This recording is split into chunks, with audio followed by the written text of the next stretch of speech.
We wanted to do more with the boys than just them turning up and calling a game of bingo or contributing in some way.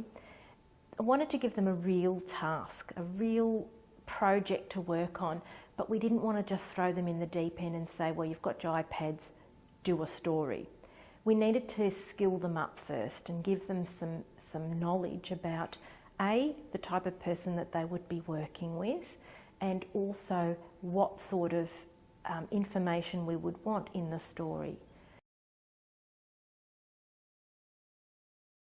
So the resident that we're going to choose is somebody who has a diagnosis of dementia, who at some point in their journey is no longer going to be able to tell us their story.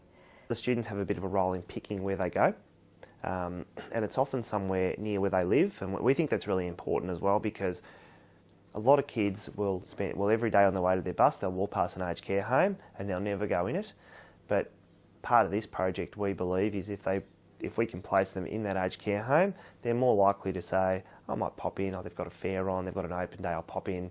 And they go, we have a lot of kids who go back year 2 later, and they'll go in and pop in and say, because they haven't developed a relationship in that short time. We sort of thought, well, what a great way to actually get them to go out, have a one-on-one conversation about the life of the person, because it's often, we think that the boys come back and they're excited when they have a conversation about the footy, or whether the person went to school, or how they grew up and all those things. And often they may have been involved in the Great Depression or wars that the kids have been studying at school, and that doesn't always come out. So the digital stories were a great way of having that conversation.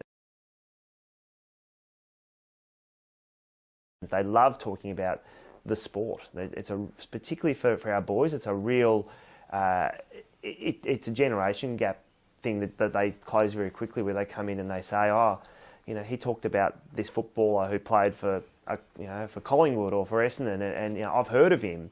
And when they just speak for hours about it. Residents do love talking about their life.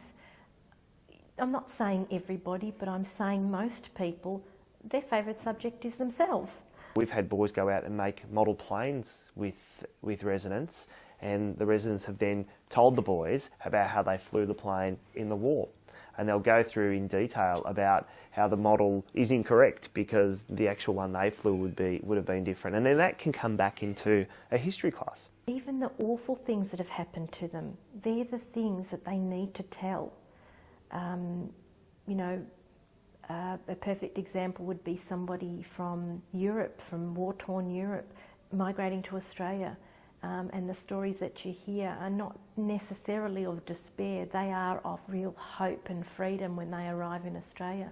And they're the things that they want to share, they want to tell you what really makes a difference in their life. So we've got one resident here at the moment who was actually a school teacher.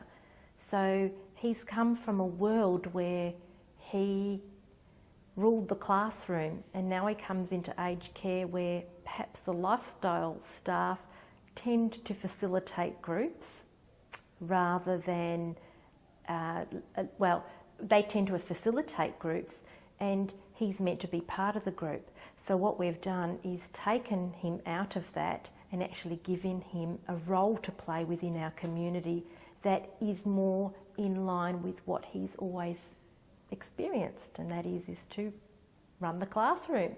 I can think of a particular resident who we visit every year, and he, when we come out, he buys the boys, he buys a packet of Tim Tams and he buys everyone a soft drink, and they just sit there for an hour and a half and they chat. And the staff have actually said to us that they have a lot of issues with this resident because he doesn't always do what they always.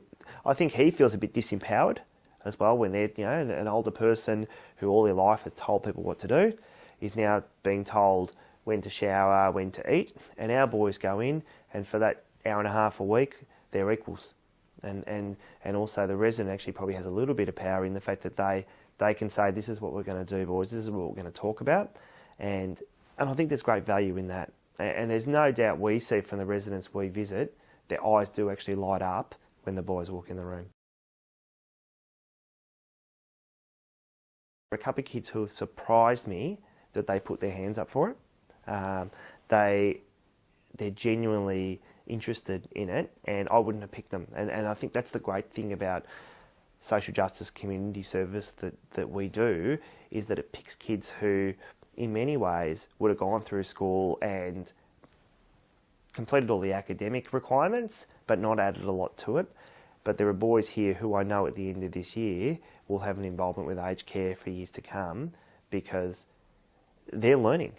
It has a flow-on effect to have an intergenerational program beyond what you could ever imagine. It doesn't just provide students with experience for the future, it also provides our residents with a sense of self-worth and well-being.